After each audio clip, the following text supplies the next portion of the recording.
Alors, entre Johnson et De Gaulle, les choses sont d'emblée partent mal parce qu'il y a l'assassinat de Kennedy. Et il y a cette relation très proche qui s'établissait entre les deux hommes, dont j'ai parlé, après l'affaire du Koba et après l'affaire de Berlin, et qui faisait que De Gaulle attendait beaucoup de Kennedy et sans doute Kennedy beaucoup de De Gaulle. Et de voir arriver un homme qui, contrairement à Kennedy, ne connaît pas l'Europe, la méprise. La vieille Europe, c'est Bush qui l'a lancé, mais Johnson avait en tête déjà cela. Ce Texan absolument inculte, presbytérien, De Gaulle était Kennedy était d'origine irlandaise, comme De Gaulle, catholique. Bon, tout ça, ça fait qu'il ne gagne pas au change et il le sent. Et puis surtout, il y a une série de pourparlers qui allaient commencer sur l'acquisition par la France de la technologie thermonucléaire. La France était prête à acheter les brevets aux États-Unis et Kennedy ne mettait plus son veto pour les raisons que j'ai dites. Et là, immédiatement, Johnson dit niet. De Gaulle pour Johnson, c'est l'ennemi absolu. C'est un Texan binaire qui pense que parce qu'il parle d'ouverture, d'entente et de coopération avec l'Est, c'est un communiste. Voilà, ça c'est McCarthyiste, hein, bien que démocrate, c'est un McCarthyiste. Bon.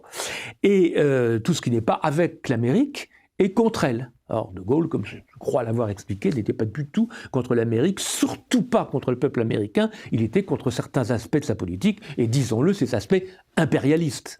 Voilà, mais il était toujours à ses côtés quand il fallait. Mais ça, c'est des subtilités qui ne parviennent pas jusqu'au cerveau reptilien de M. Johnson. En plus, Johnson considère De Gaulle comme un rebelle, ce qu'il était. Mais il avait l'habitude, quand il sonnait, que le chancelier Erhardt lui téléphone, que Macmillan, l'anglais, soit aux ordres. De Gaulle, pas du tout. Et donc, il y a une série de voyages qui sont remis. Johnson ne vint pas en France, De Gaulle ne va pas aux États-Unis. Et puis, il y a le Vietnam. Il y a évidemment le Vietnam, le discours de Phnom Penh, l'OTAN. Tout ça fait qu'on est dans une séquence où les choses ne peuvent pas s'arranger. Mais je crois que chez De Gaulle, il y a vraiment le sentiment d'avoir perdu un interlocuteur de très haut niveau avec Kennedy. L'espoir, à partir de 1967, que Johnson soit remplacé par Nixon, ce qui vint évidemment aux oreilles de Johnson et ce qui ne doit pas arranger les choses entre eux. Donc tout ça fait que ça ne pouvait pas se faire. Alors, De Gaulle et Roosevelt, c'est une histoire, je vais vous étonner, je vais commencer par défendre Roosevelt. La vision que Roosevelt a de la France en 1940, c'est celle d'un État qui est tombé au-dessous de tout ce qu'on peut imaginer, qui s'est fait battre en moins de 5 semaines, dont le gouvernement a fui sur les routes, dont les officiers ont été moins tués que les simples soldats, contrairement à 14. Vous savez que la proportion des officiers en 14 tués a été bien supérieure que celle des simples soldats. Pas du tout en 1940, les officiers sont enfuis. Ça a donné le général Giraud qui s'est fait capturer lamentablement.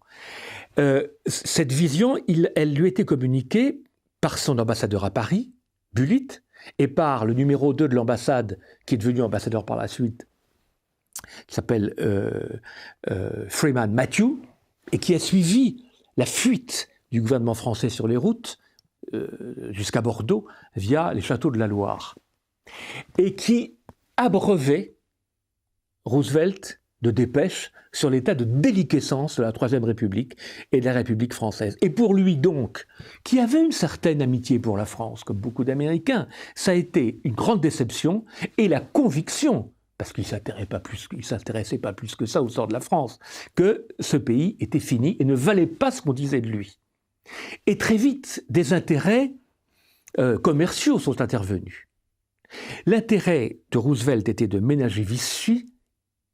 Il avait exactement le même intérêt qu'Hitler, Roosevelt. Il fallait ménager Vichy pour que l'Empire, du côté de Roosevelt, du point de vue de Roosevelt, pour que l'Empire français ne tombe pas du côté allemand, pour que la flotte soit neutralisée. Et du côté d'Hitler, il fallait ménager Vichy pour qu'il ne passe pas du côté des Britanniques. Et donc, il y a un concours de circonstances objectives. L'intérêt d'Hitler et l'intérêt de Roosevelt sont les mêmes. Il faut que la France reste une puissance diminuée, alors totalement détruite, ancillaire du point de vue des Allemands, et très secondaire du point de vue des Américains. Et donc, après passer la période de déception de voir la France s'effondrer si vite, il y a chez Roosevelt l'idée de s'emparer de l'Empire. La grande idée de Roosevelt, et des démocrates américains d'une manière générale, c'est d'en finir avec les empires coloniaux. Non pas du tout par amour de l'indépendance des peuples, mais pour en faire des débouchés commerciaux, et pour pouvoir écouler leurs produits.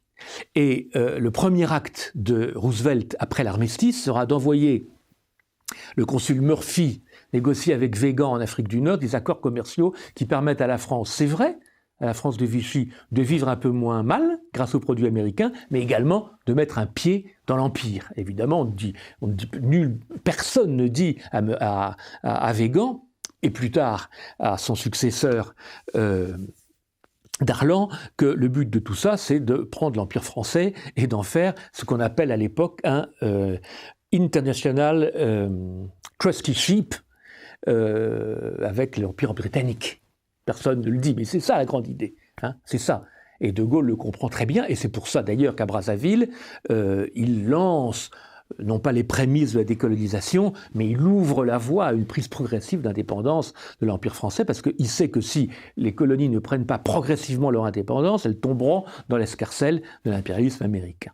Donc ça, si vous voulez, c'est l'explication de départ de l'hostilité de Roosevelt envers De Gaulle.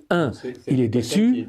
Deux, il dit il faut profiter de l'occasion. La nature a horreur du vide. Et puis il y a l'influence autour de Roosevelt, les influences qui sont certaines. Il y a des gens de la Troisième République qui en veulent beaucoup à De Gaulle, dont l'ancien secrétaire général du Quai, Alexis Léger, qui est persuadé que De Gaulle a obtenu son remplacement auprès de Reynaud en 1940, alors que De Gaulle n'a rien à voir là-dedans. Il pensait simplement que les Léger avait fait une mauvaise politique. D'ailleurs, ça s'est vu, hein, le juge de paix, c'est 1940, c'est l'effondrement français, c'est la pactomanie des années 30. Bon. Donc c'est un fait, mais il n'était pour rien du tout dans le remplacement d'Alexis Léger. Et puis l'autre personnalité influente, enfin il y en a deux. Il y a le propre gendre de Pierre Laval, qui se trouve être le cousin de Roosevelt, un petit cousin de Roosevelt, qui est le contre-né de Chambrun, qui est président de l'association France-États-Unis, qui a beaucoup d'affaires aux États-Unis, qui est avocat à New York et à Paris. Bon. Et puis il y a l'ambassadeur de France à New York, qui s'appelle à Washington, dont le nom m'échappe, qui s'appelle Henry Hay. Henry Hay. Et qui est un pétiniste convaincu, et c'est ces gens-là qui constituent l'entourage français de Roosevelt. Donc ça ne renforce pas l'idée que Roosevelt se fait de Gaulle. En plus, ces gens-là le font passer pour un dictateur en puissance. Bon, tout ça n'arrange pas les choses. Et puis il y a cet épisode absolument fondamental de l'Amgot, c'est-à-dire l'occupation militaire de la France par les Américains, au même titre que l'Allemagne ou que l'Italie, pays de l'Axe, tout de même, qui est dans les têtes dès 1943. Les administrateurs militaires américains sont formés en Angleterre dès 1943, et ça, De Gaulle doit beaucoup, une fois de plus, à Churchill et notamment à son ministre Anthony Eden, de l'avoir averti de ce qui se préparait, car là encore, les Anglais ne le font pas simplement par amour de Gaulle, mais pour leur intérêt bien compris. Parce que derrière cette administration de la France occupée, il y a l'autre projet qui est l'internationalisation des empires. Et ils savent qu'après la France, ça sera leur tour. Ils doivent tellement d'argent aux Américains à cause de la loi Prébaille. Donc tout ça fait que les choses ne peuvent pas bien tourner. Et la première rencontre entre De Gaulle et Roosevelt au Maroc, en 1943, en janvier 1943, est racontée par De Gaulle dans ses mémoires, est tout à fait extraordinaire, puisque les deux hommes se rencontrent avec, derrière Roosevelt, des rideaux dont De Gaulle perçoit qu'ils bougent, et en fait c'est des gens de l'OSS qui ont des mitraillettes, des fusils mitrailleurs, et qui surveillent le président au cas où De Gaulle aurait voulu lui faire du mal. Donc c'est dire la confiance d'emblée. Bon. Et bien malgré tout, et c'est là où De Gaulle n'est tout de même pas quelqu'un d'ordinaire, il aurait pu en vouloir atrocement à Roosevelt. Il lui a dit ce qu'il devait lui dire. Vous savez que quand De Gaulle, quand la France libre, quand le gouvernement provisoire de la République française, après la libération de Paris, est reconnu par les Américains, parce que les Russes la reconnaissent, parce que le monde entier la reconnaît, De Gaulle aura ce mot extraordinaire, il ne remerciera pas Roosevelt, il dira seulement le gouvernement français est heureux qu'on l'appelle enfin par son nom. Voilà.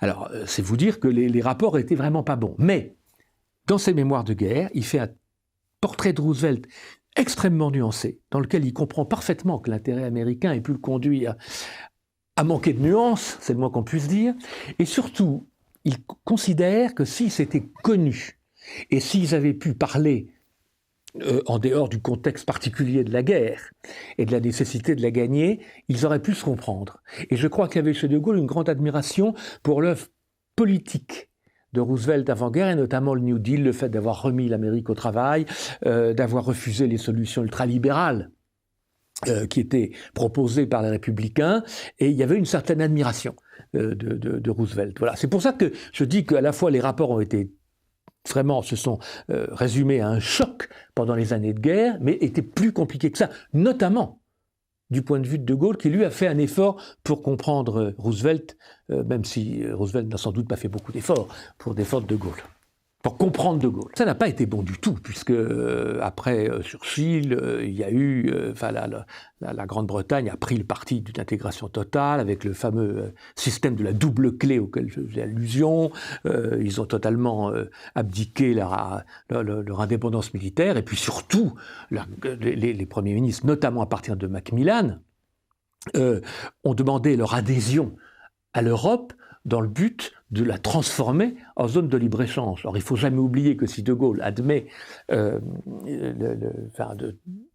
entérine la création de la communauté européenne, qui va devenir l'Union européenne, c'est parce qu'elle est à l'époque une zone de libre-échange intérieure et protégée à ses frontières.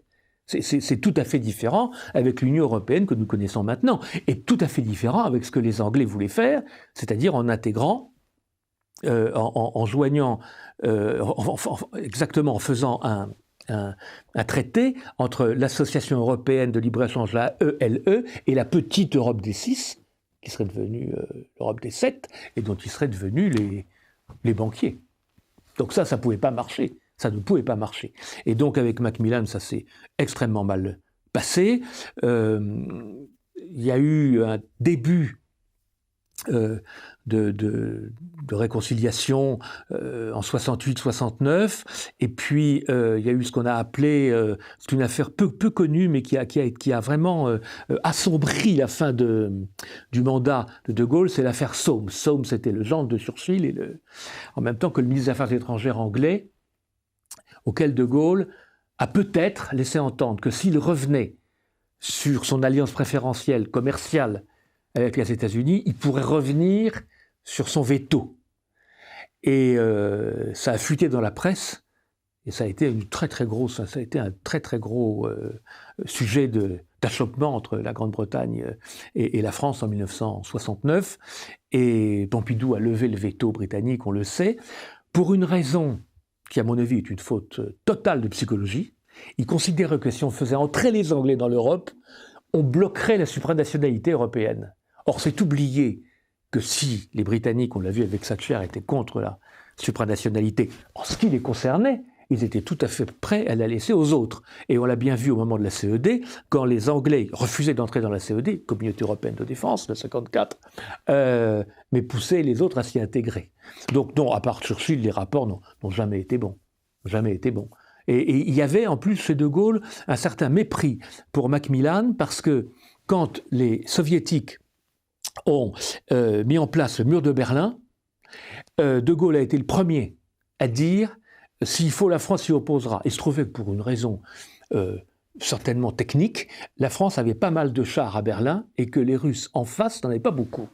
C'était très rare, et De Gaulle dit il faut profiter, il faut démolir. En plus, c'était même pas un mur, car avant le mur, ils ont monté des barbelés. De Gaulle était persuadé que si on démolissait les barbelés avec des chars, on mettrait les Soviétiques devant le fait accompli et ils n'iraient pas plus loin. un petit peu ce que Kennedy a fait à Cuba. Et bien, M. Macmillan était injoignable. On disait qu'il chassait en Écosse. Et De Gaulle le considérait comme un lâche, de ce point de vue-là. Oui, bien sûr. Par exemple, il y a Ben Gourion. Ben Gourion, que De Gaulle n'a pas connu à l'époque de la guerre, qu'il a connu ensuite à Paris, avant que d'ailleurs que les relations ne s'aigrissent entre la France et Israël, mais au départ, De Gaulle a été un grand supporter de Ben Gourion, parce que ce qu'on appelait les Juifs palestiniens, parce qu'à Palestine, il n'y avait pas que les futurs Israéliens, mais les Juifs palestiniens ont joué un grand rôle dans l'implantation de la France libre au Moyen-Orient. Beaucoup de gens, beaucoup de résistants français sont passés par la Palestine et il était extrêmement admiratif de Ben Gourion, qui n'était pas un extrémiste.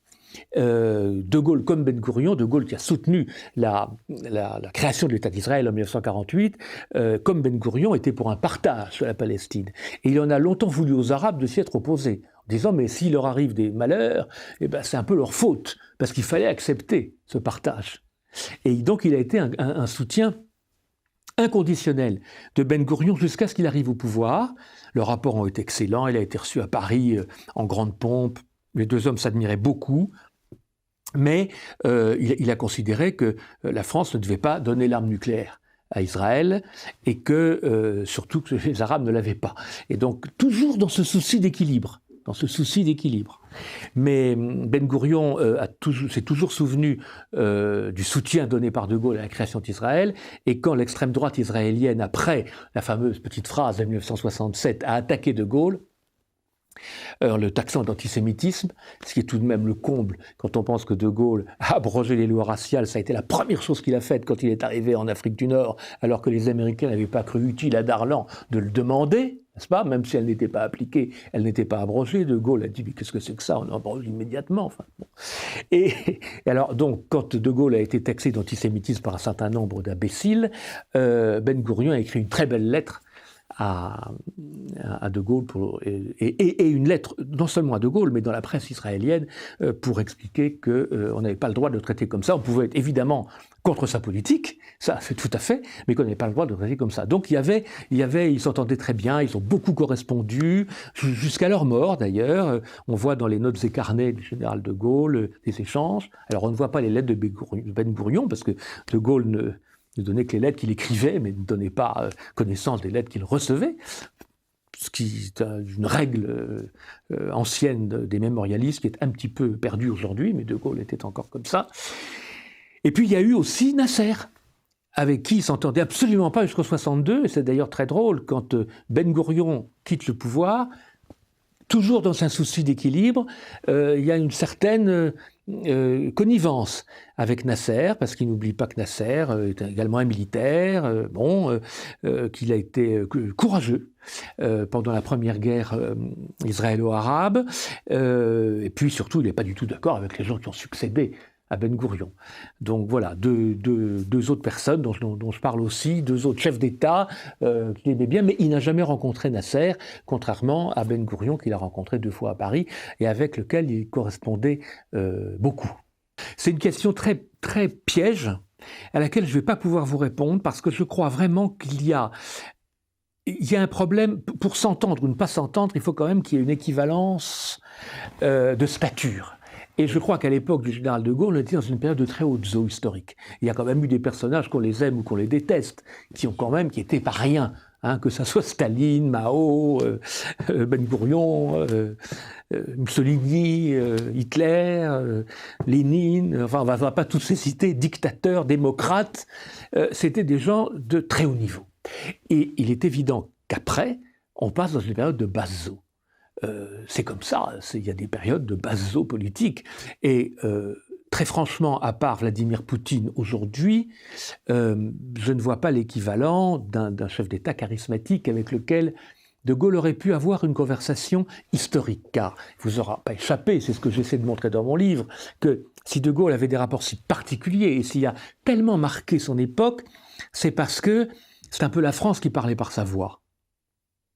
Et aujourd'hui, les chefs d'État français et les chefs d'État européens ou même pas qu'européens, enfin, parle de conjoncture, parle de traités commerciaux, parle de...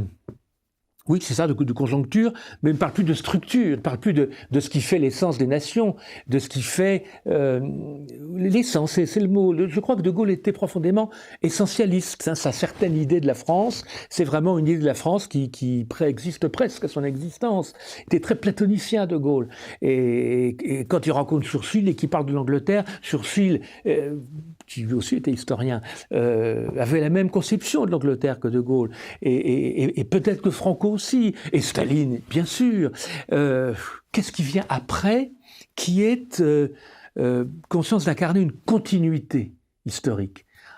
Alors, il y aurait eu Margaret Thatcher, qui s'est monstrueusement trompée, à mon avis, sur l'économie et sur la manière qu'elle a eu de réformer l'économie anglaise, car c'est elle qui a fait l'Angleterre une puissance économique de seconde zone, mais avec sans doute de bonnes intentions, l'idée d'incarner l'intérêt britannique.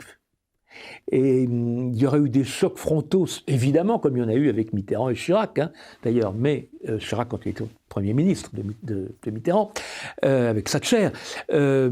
Donc c'est un peu le seul personnage avec Poutine que je vois, donc très différent. Hein, mais on ne peut pas dire que Gorbatchev a été un grand chef d'État. Ça a été le chef d'État de l'effondrement soviétique, c'est très bien, on peut s'en réjouir. Mais un type qui dépose le bilan, c'est pas... Voilà, bon. En plus, on voit ce qui est venu après. Yeltsin, enfin tout ça, c'est pas... Il n'y a pas d'équivalence de stature. D'abord parce que c'est des gens qui tous, jusqu'à Mao, étaient issus de la guerre, avaient fait la guerre, qui étaient les vainqueurs de la guerre.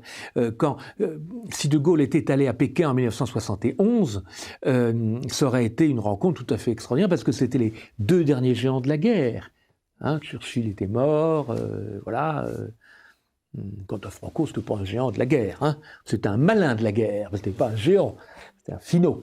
Donc, non, c'est très difficile de répondre à cette question parce qu'à part ces deux-là et dans des gens très différents, je ne vois pas de personnage qui incarne son pays aussi profondément. C'est Couturet qui a voté non, oui, alors, mais il n'avait pas de rapport. Il n'avait pas de rapport, parce que Sékou Touré donc, est l'homme qui est le seul à dire non au projet de communauté. Voilà. Et donc il rompt toutes les amarres avec la France, et il est aspiré dans le camp soviétique. Donc les rapports avec De Gaulle se sont très vite, très vite, comment dirais-je, estompés. Non, les deux dirigeants africains envers lesquels De Gaulle a été... que De Gaulle a beaucoup soutenu, qui ont été très proches, c'est évidemment Senghor au Sénégal et Houphouët-Boigny en Côte d'Ivoire, avec sans doute du côté d'Houphouët-Boigny un rôle plus important historiquement, parce que Houphouët-Boigny a vraiment, on lui a beaucoup reproché d'être un obligé de la France, d'être l'homme du précaré africain de la France, d'être un peu, non pas aux ordres, mais sous l'influence déterminante de Jacques Foccart et des réseaux africains. Tout ça est vrai.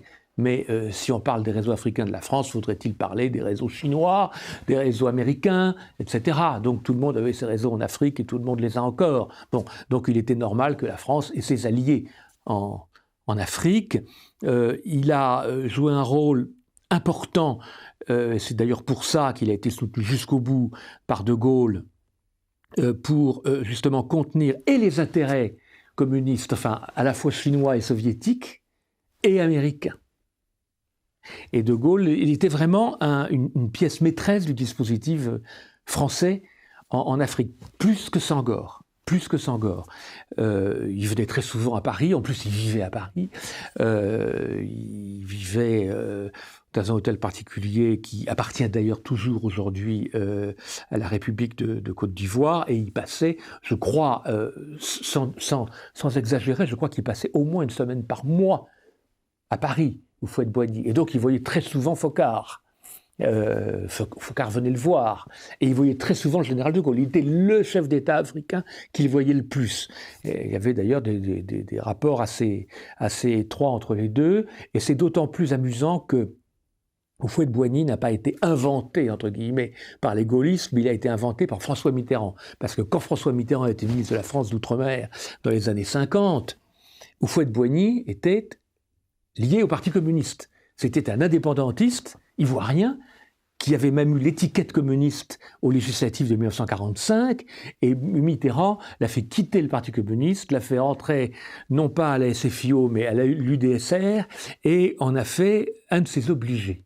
Et quand De Gaulle est arrivé au pouvoir, Houphouët-Boigny a vu qu'il n'y avait pas photo entre les dirigeants de la 4e et De Gaulle, et s'est rallié tout à fait franchement et sans arrière-pensée à De Gaulle. Et il est resté fidèle jusqu'au bout, puisque il a eu un rôle même important encore sous Pompidou en 1969, en faisant revenir Jacques Foccart au cabinet de Pompidou comme conseiller, on disait à l'époque, des affaires africaines et malgaches, enfin, conseiller Afrique, hein, parce que Pompidou voulait s'en passer. Pompidou voulait, en gros, tous les chefs d'État, jusqu'à Sarkozy, mais Sarkozy est celui qui l'a fait vraiment, et à part Chirac, parce que Chirac, de ce point de vue-là, savait qu'il fallait qu'on ait une influence importante en Afrique et qu'on ait des réseaux, mais tous les chefs d'État qui ont succédé à De Gaulle, à part Chirac, ont tous voulu rompre avec la, entre guillemets, France-Afrique. Et ils y sont toujours revenus.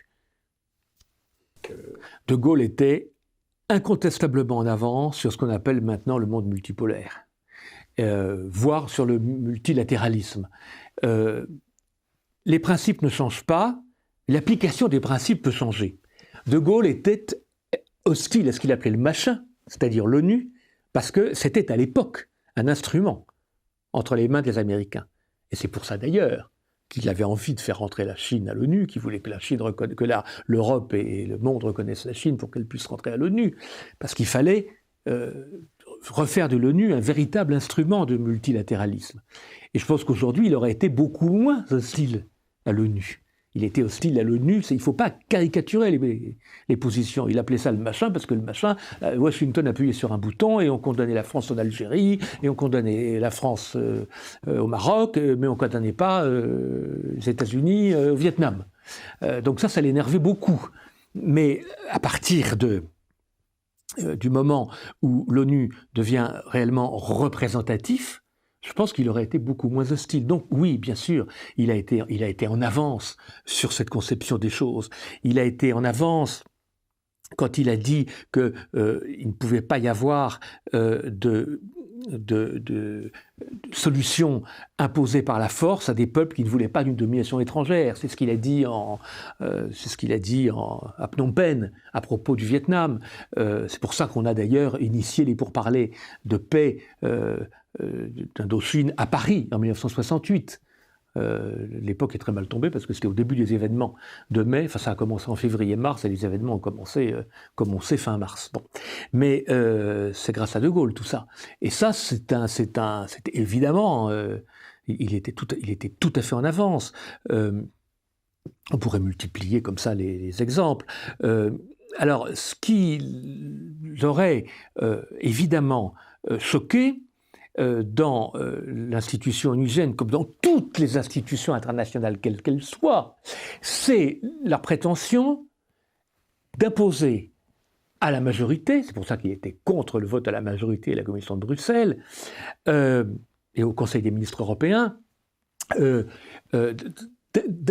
d'imposer sa loi à un État qui ne l'accepterait pas. Parce qu'il était pour le droit des peuples à disposer d'eux-mêmes, justement. Mais le multilatéralisme comme instance de médiation et de paix, bien sûr. Et il a été, vraiment, il a été un des premiers à le prouver.